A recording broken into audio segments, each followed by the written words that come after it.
I came back from my business trip earlier than expected. I didn't tell anyone I was returning. When I came back from my business trip earlier than expected, I didn't tell anyone. I wanted to surprise my husband, but the surprise was mine. As I turned onto our street, I froze. There were cars everywhere. Blue and pink balloons covered our garden. Oh, a huge banner hung over the porch. Welcome our little miracle. I parked a street away, my heart pounding. Who was pregnant? I hadn't told anyone I was coming back, so I crept up to the house. The door was half open. Music and laughter filled out. I stepped inside.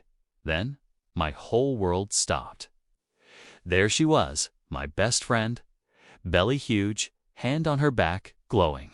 My mother-in-law was rubbing her stomach. My mother was serving drinks. Gifts were stacked on a table. So, is the nursery ready? My aunt asked. Almost. My best friend giggled. He insisted on painting it himself. He's been working every weekend. Then he walked in. My husband holding drinks, smiling like the perfect host. He walked up behind her. My best friend hugged her from behind, hands resting on her belly. I felt sick. My mother saw me first. Her face drained of color. She rushed over, whispering, "We need to talk outside." I pulled my arm away. Talk about what? About how my husband got my best friend while I was paying for everything overseas. The whole room fell silent. My husband froze. My best friend turned pale. Baby stammered, "Don't you dare." No one said a word. My father wouldn't even look at me. My mother tried to calm me down. My mother-in-law hissed, "Please think about the baby." She doesn't need this stress. I laughed. Stress. Where was this concern when I lost my baby 2 years ago? My husband stepped forward. "Can we talk privately? Don't make a scene." I turned to my best friend. "Did he tell you he begged me to take that overseas job so I could pay for this house while you two played happy family?" She started crying. "It wasn't like that." "Of course it was. You just tripped and fell on him, right?" My mother pleaded. My father whispered, "Calm down." I didn't. I grabbed a random gift from the table, ripped it open. A tiny white baby outfit. Cute. Hope you kept the receipt. My husband tried to snatch it from me. "Enough. You're embarrassing yourself." I laughed in his face. "No, you did that when you lied to me, cheated on me, made me work myself sick so you could play daddy with her." My mother-in-law hissed. "He wanted happiness you couldn't give him. Always busy, always working." I glared at her. "You're right. I was busy paying for your house, your son's little secret family. But guess what? I'm done." I turned to my husband, voice cold. "While I was overseas, I hired a lawyer. The house? Mine. The money? Mine. You get nothing." You went pale. "What are you talking about?" "Talked to my lawyer?" I walked out. No tears. Not for them. The next day, I filed everything. Divorce, property, proof of every cent I paid. He wouldn't see a penny. He tried, he begged. He showed up at my hotel at cafes texting, "Please, let's fix this." I ignored him. Months later, he showed up at my door, broke, desperate. "Please, I have nowhere to go. She left me. She wants alimony." I just smiled. Not my problem. I came back from my business trip earlier than expected. I didn't tell anyone. Not my family. Not my friends. Not even my husband. I wanted to surprise him, but the surprise was mine. As I turned onto our street, I froze. There were cars everywhere. Blue and pink balloons covered our garden. A huge banner stretched across the porch. "Welcome our little miracle." My stomach dropped. Whose miracle? I parked a street away, my hands trembling on the wheel. I crept up the driveway quietly. every step heavier than the last. The front door was half open, music and laughter spilled out. I stepped inside, and my whole world shattered. There she was, my best friend, her belly huge, her face glowing. My mother-in-law stood beside her, rubbing her stomach lovingly. My mother was in the kitchen, pouring drinks. Gifts piled high on the table. "Is the nursery ready?" my aunt asked. Almost, my best friend giggled. He insisted on painting it himself every weekend. And then he walked in. My husband, holding drinks, smiling like the perfect host. He wrapped his arms around her from behind, hands resting proudly on her pregnant belly. I felt sick. My mother saw me first. Her face went pale. She rushed toward me, whispering, "We need to talk.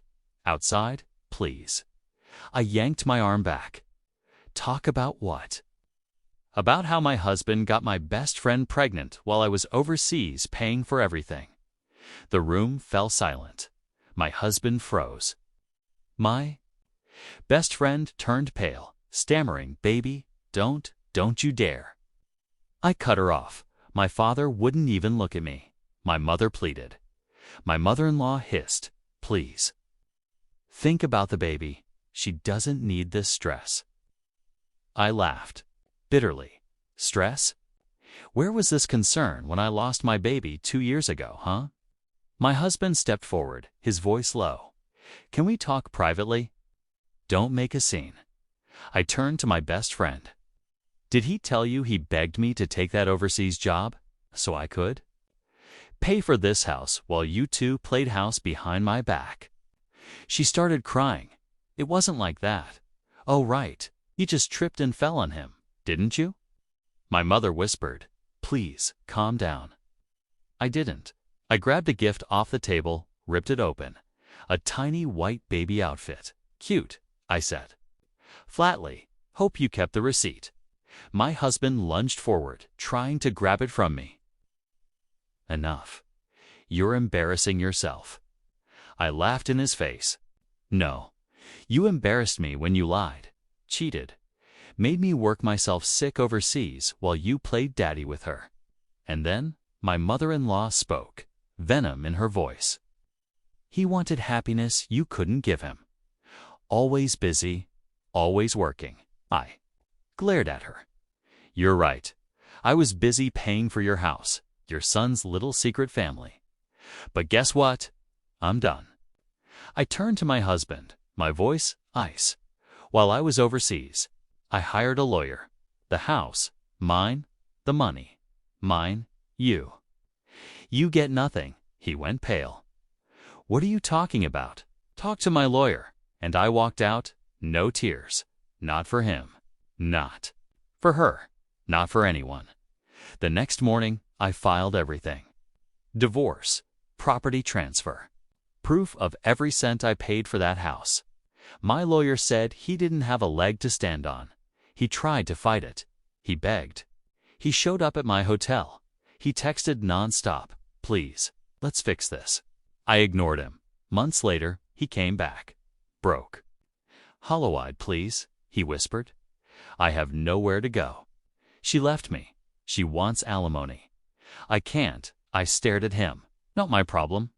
I shut the door in his face, and for the first time in years, I felt free. Taught story 2 at my wedding. When I tried to sit next to my wife, she whispered, "Not here. Go sit in the guest section." I froze. Then she turned to her rich ex and said, "You deserve this seat more." He smirked and sat beside her like it was planned. Her family laughed. Mine stayed quiet. So I got up, fixed my suit, and calmly said, "Carry on." What I did next shut the entire ceremony down. Chapter 1. The seat that changed everything. The sun was high, the sky clear.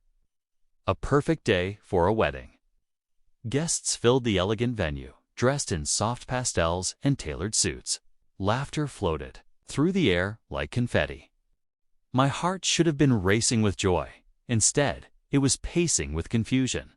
I adjusted the binaire on my lapel, took a deep breath, and walked toward the head table where my bride was already seated. I smiled at her. She didn't smile back. Instead, she leaned in and whispered, so cold it felt like a slap, "Not here. Go sit in the guest section." I blinked, frozen. "What?" She waved toward a distant table. "You'll be more comfortable there." Before I could process that insult, she turned, locked eyes with someone in the crowd, and her expression changed, brightened. A man in an expensive tailored suit walked forward like he owned the moment. Her ex, the rich one, the one who had once broken her heart. She reached out and took his hand. "You deserve this seat more," she said sweetly, guiding him into the chair beside her. My seat. He smirked as if they had rehearsed this moment. Her family chuckled. Her mother clinked at a champagne glass. My side of the family, silent, confused. The room tilted, but I didn't. I simply stood up straighter. I fixed my suit, cleared my throat, and said, loud enough for the entire room to hear, "Carry on." Then I walked to the center of the stage, and what I said next began the unraveling of everything they thought they'd planned. Chapter 2. The Mic Drop. I stood beneath the arch of white roses, the same one we were supposed to stand under together. The murmurs died down. Even her smirking ex shifted uncomfortably. I turned to face the crowd. Friends, family, coworkers. And yes, the photographers she insisted on hiring for the magazine-style memories. "Before you continue this beautiful event," I said calmly, "I just want to make a toast to my bride. No, the woman I almost married," laughed under her breath. "This is pathetic," she muttered. I ignored her. I pulled out a small piece of paper from my jacket. It wasn't a speech.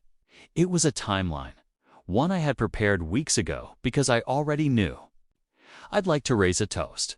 I continued to love and betrayal. Two masks falling and truths finally stepping into the light. Now everyone was looking at her. "I'd like to thank my lovely bride," I said, eyes locking with hers, "for making it so easy to gather the evidence for leaving your WhatsApp messages on our shared iCloud. For those weekends you said were girls-only spa retreats, but turned out to be rendezvous in Lake Tahoe." The color drained from her face. I turned to her ex. "And to you, Richard? I know about the money transfers, the hotel reservations under fake names, and the apartment lease under your assistant's name." Gasps. A few guests stood up visibly uncomfortable. Her father took off his glasses. Her mother looked like she wanted to sink into the earth. "I was going to confront you both privately," I said, "but then I realized something. You thought I was weak, a safe man to humiliate, that I just take it." I smiled coldly. "So I decided to let you have the stage you wanted so badly publicly." The bride rose from her seat, her voice cracking. This is insane. You're ruining everything." "No," I replied. "You ruined everything. I'm just giving the ending it deserves." Then I turned to the guests once more. "Ladies and gentlemen, the wedding is off. The bride and her backup plan may proceed however they wish." I walked off the stage, but not before nodding to the venue manager. That was the cue. The real surprise hadn't even started yet. Chapter 3. The Collapse Begins. As I walked out of the ceremony hall, the silence behind me shattered into chaos. My phone buzzed once, twice, and then it exploded with messages. I ignored every single one. By the time I reached the parking lot, I could already hear raised voices. My ex-bride was shouting at her parents, who were now blaming each other for not vetting the situation. But I had one last card to play, and I didn't need to be there to watch it unfold. Earlier that week, I'd made a quiet visit to the venue manager, a friend of mine from college. I showed him the receipts, the timelines, the betrayal, and I asked for a favor. The slideshow, meant to play after dinner, was now cued to something else. Right as guests were starting to regain their composure, the lights dimmed. Projector on, everyone turned to the screen. It started off innocent. Photos of our childhood, our relationship, vacations. Then came the switch. Screenshots of her messages.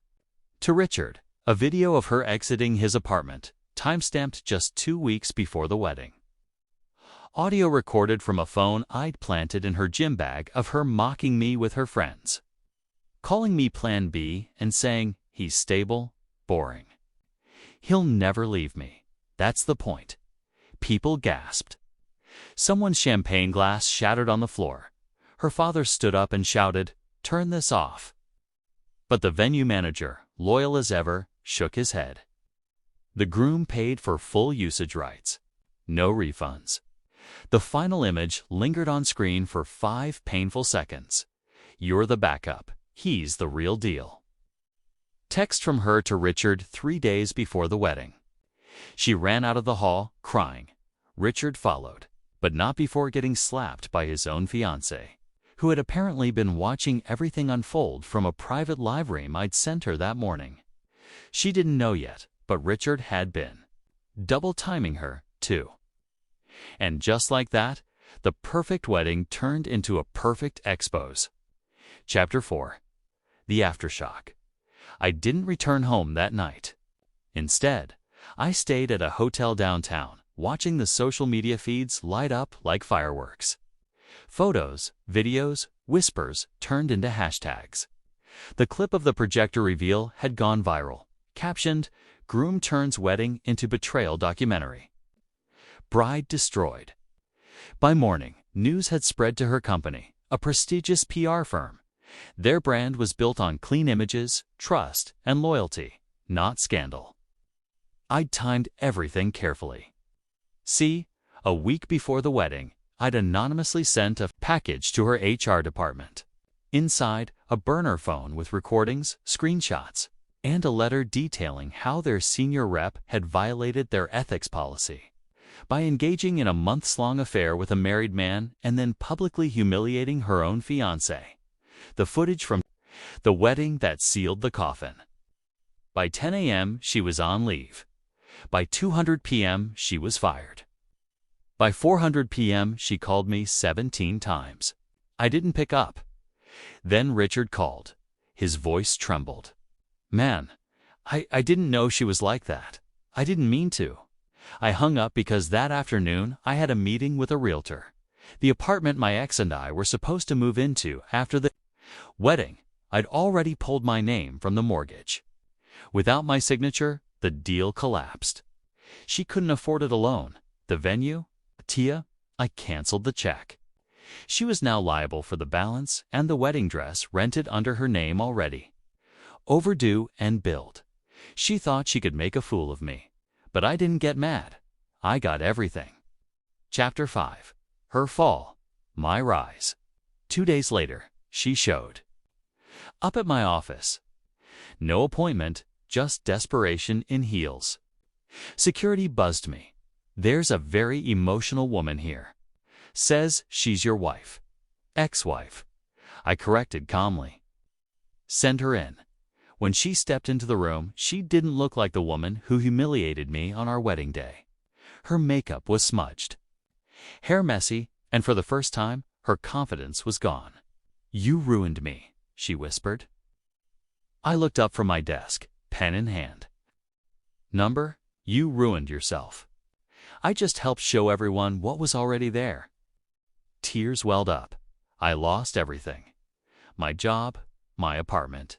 Even Richard left. He said he didn't sign up for this kind of attention. I nodded. "Sounds like a you problem." She stepped closer. "But we were happy once, weren't we? Before all this, before the money and the attention, I made a mistake. I let it all go to my head." I leaned back. "That mistake was trying to replace me at the altar with your ex on the one day meant to honor love. Do you really expect pity?" "I expect forgiveness," she said quietly. "A second chance. Maybe we could rebuild." I stood, walked to the window behind my desk, and stared out for a moment before turning back. Forgiveness is for people who slip up. You designed betrayal, practiced it, rehearsed it. I picked up an envelope from my desk and handed it to her. She opened it slowly. Inside was the annulment already signed. No spousal support, no ties, nothing. "You'll be free by the end of the week," I said. "And I'll be at peace." She blinked. "So that's it. You're just going to walk away." I smiled. Number? I already walked away. You just finally caught up to the silence. Chapter 6. The Final Blow. Up. Week passed. The annulment was finalized. I moved on publicly, powerfully. But the real twist, it wasn't over yet. You see, I'd recorded everything. Her cruel whisper, the smirking ex. Her family's laughter, my best man had caught it all on video from his phone. Horrified, but smart enough to hit record the moment things went wrong. And with my permission, he shared it. It started on a small Reddit thread. My wedding turned into a humiliation circus. Here's what happened. Within hours, it was viral. TikTok got hold of it. Twitter exploded. Reaction videos flooded YouTube. The world saw my ex-bride's smug betrayal and my cold, classy exit. The public didn't just support me, they worshipped the way I walked out. Suit crisp, dignity intact. She lost her job again. Not for the first time. Not directly because of me, but because she'd become a meme. The meme image of her whispering. At the altar, caption, "He deserves this seat more." Bottom text, "He did at the unemployment office." Meanwhile, I signed a publishing deal. Wedding Day Wipeout. How I Reclaimed My Power became a best-selling memoir in the betrayal revenge space. Podcasts, interviews, book tours. I was no longer just the guy humiliated at his wedding. I was the man who turned it into a movement. As for her, I heard she moved back in with her parents. The rich ex bailed. Her friends vanished. The only thing she gained that day was a lesson. And me, I got everything I ever wanted. Peace, respect, and poetic justice. Was this revenge perfectly justified? Tell us what you would have done in the comments below. Like the story, share it with someone who needs this energy. And subscribe to Revenge Exposed for more jaw-dropping tales of betrayal and justice. Because here, every lie has its reckoning and every betrayal finds its shadow. Stay sharp, stay strong, and stay tuned.